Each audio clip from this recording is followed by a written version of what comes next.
Good evening. You're watching the news from the Sultanate of Oman television. First, the headlines. Latest developments for renal diseases are discussed in the International Conference on Kidney Diseases in Salalah. Russia and the United States could be close to reaching an agreement on Syria. And Moscow and Tokyo discuss development of long-term relations.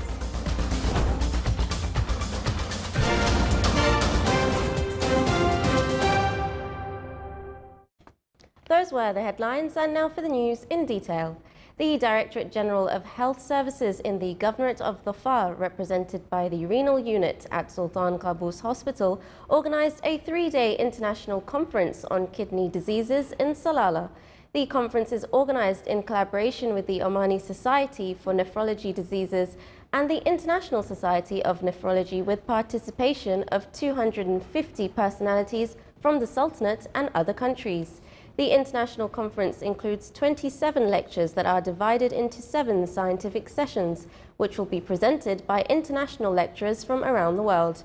The conference aims at highlighting the latest developments for renal diseases, as well as the hemodialysis and peritoneal dialysis. It will also highlight means of treating acute and chronic renal failure and how to alleviate its complications and risks. The medical clinic in the Omani Hajj Mission premises in Al-Madina Al-Munawwara in Saudi Arabia focuses on the treatment of diseases caused by crowding during the performance of Hajj rituals. It also took all the necessary precautions to receive any emergency cases during the Hajj season. The most notably cases during the season are respiratory system and chronic diseases. The clinic is equipped with all the important medical supplies and qualified national cadres to serve the Omani pilgrims during this holy season.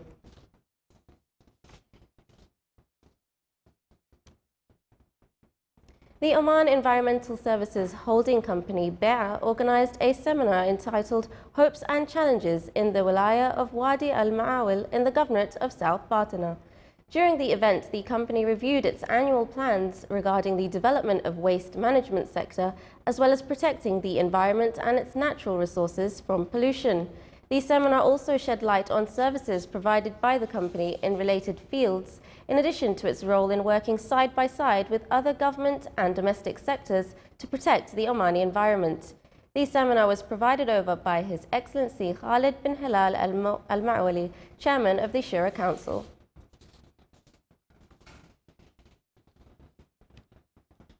Oman oil price November delivery reached $42.11. The Dubai Mercantile Exchange statement said that the price of Oman oil declined $1.36 from the price of yesterday. The average price of Oman oil September 2016 delivery has stabilized at $43.40, thus $3.20 per barrel lower than August 2016 delivery.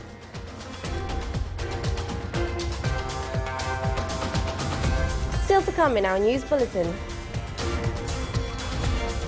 The jungle school in Borneo helps rescued orangutans return to the world.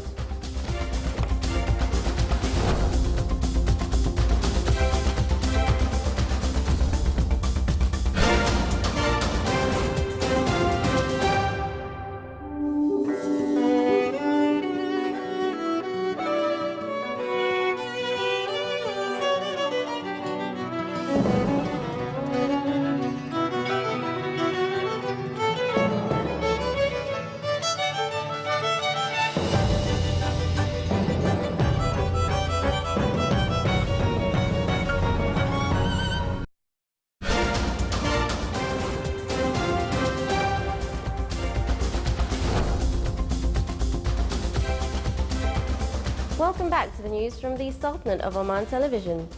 President Vladimir Putin says Russia and the United States could be close to reaching an agreement on Syria, despite differences about how best to resolve the conflict. In an interview 2 days before a G20 meeting in China with US President Barack Obama and other world leaders, Putin said ongoing talks between Moscow and Washington were very difficult, but on the right track.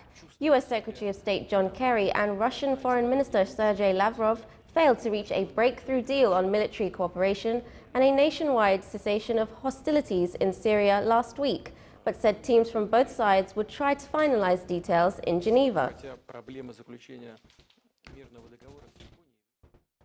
Buses carrying about 300 Syrians living in a besieged rebel-held suburb of the capital Damascus began leaving the area today following a deal struck with the government that grants amnesty to gunmen and restores state control.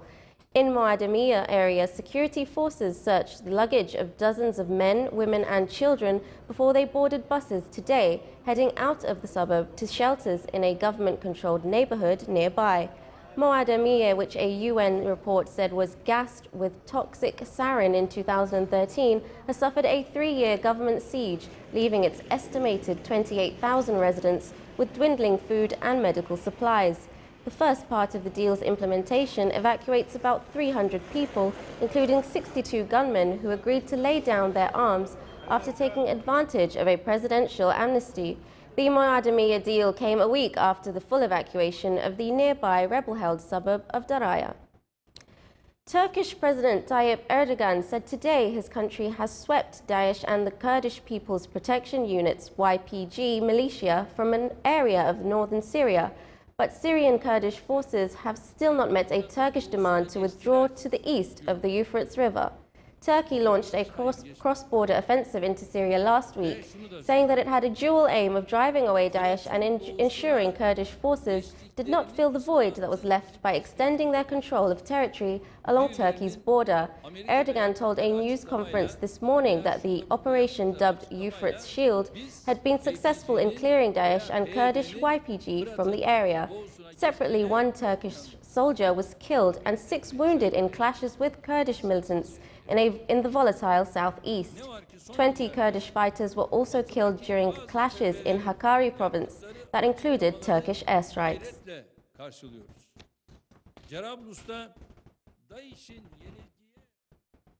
A blast caused by a fire at a weapons storage depot in eastern Baghdad today set off rockets that hit neighboring districts, killing at least 5 residents and injuring 14 others. Many surrounding buildings and vehicles were heavily damaged. The destroyed depot, with a massive crater almost 5 meters deep and 20 meters wide, belonged to one of the paramilitary groups. A police officer said rockets set off from the depot damaged houses, shops and cars at 8 locations and started a fire at a flour factory that was still burning.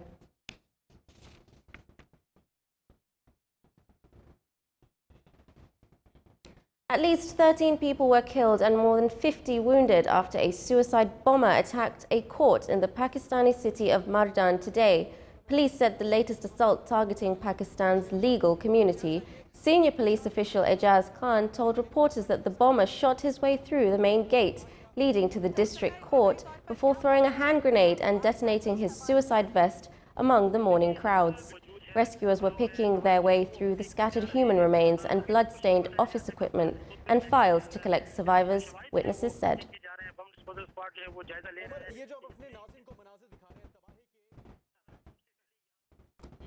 Russian President Vladimir Putin met Japanese Prime Minister Shinzo Abe today on the sidelines of a business conference in Vladivostok to discuss, among other things, closer economic cooperation in such areas as energy and technology.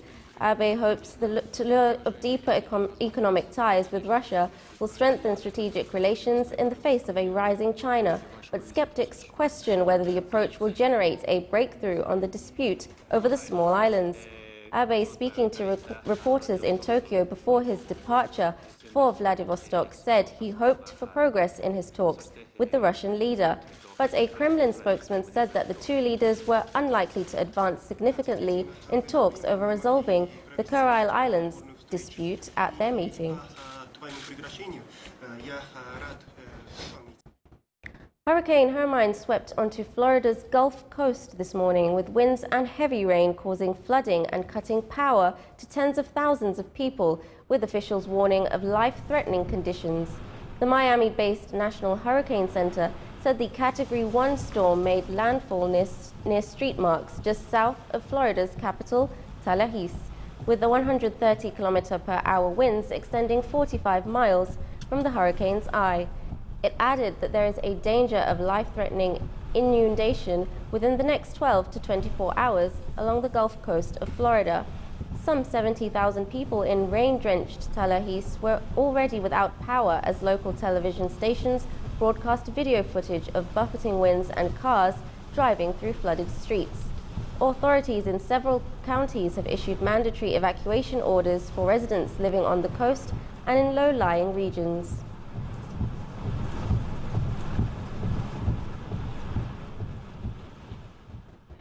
Jungle School helps rescued orangutans return to the wild. For the first time in history, Bornean orangutans were declared critically endangered, one step away from total extinction. Details in the following report. Budi and Jos are off to school. This rescue center in the heart of Indonesian Borneo is teaching these young orphaned orangutans to socialize and fend for themselves. It is stepping in for their mothers killed by hunters and the decimation of the rainforests they once lived in. The orangutans arrive here in a variety of bad conditions, ranging from severe bullet wounds to malnutrition. Borneo's orangutan population has been reduced by 2/3 since the 1970s. And in July, this species was declared critically endangered. There's a very real risk of Bornean orangutans becoming extinct in the wild as a functioning species, as a part of the ecosystem within a few decades, so it's very concerning. One of the biggest threats facing the apes is land clearing for paper and palm oil plantations. Last year alone, slash and burn fires tore through 2.6 million hectares of pristine rainforest. In terms of rehabilitation, the biggest issue for us is finding secure habitat in which to release these orangutans. Under international pressure, the Indonesian government has promised action, handing out large fines to corporations and proposing new restrictions on industry. We cannot afford to not safeguard our conservation areas. All land with high conservation value must be closely monitored. The rescued apes will only return to the wild once they can build nests, find food, and avoid predators. Ambassadors for a rapidly disappearing ecosystem whose struggle for survival has only just begun.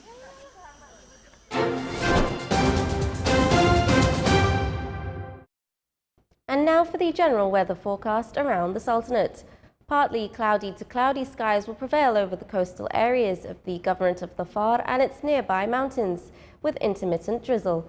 Rest of the Sultanate will have clear skies with cloud accumulation over the Hajar Mountains. Low clouds and fog late at night and early morning are expected over most of the coasts of Arabian Sea. Winds will be easterly to northeasterly light to moderate over the coasts of Sea of Oman, while on the coastal areas of the Arabian Sea it will be southwesterly moderate to active. Seas will be rough along the coasts of the Arabian Sea with a maximum wave height of 3 meters and slight along the rest of the coasts with a maximum wave height of 1 meter.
is the Sultanate of Oman Television. Before we end tonight's bulletin, here are the main points once again. Latest developments for renal diseases are discussed in the International Conference on Kidney Diseases in Salalah. Russia and the United States could be close to reaching an agreement on Syria. And Moscow and Tokyo discuss developments of long-term relations. With that, we come to the end of tonight's news bulletin. From all of us here at the newsroom and the studios, it's good night.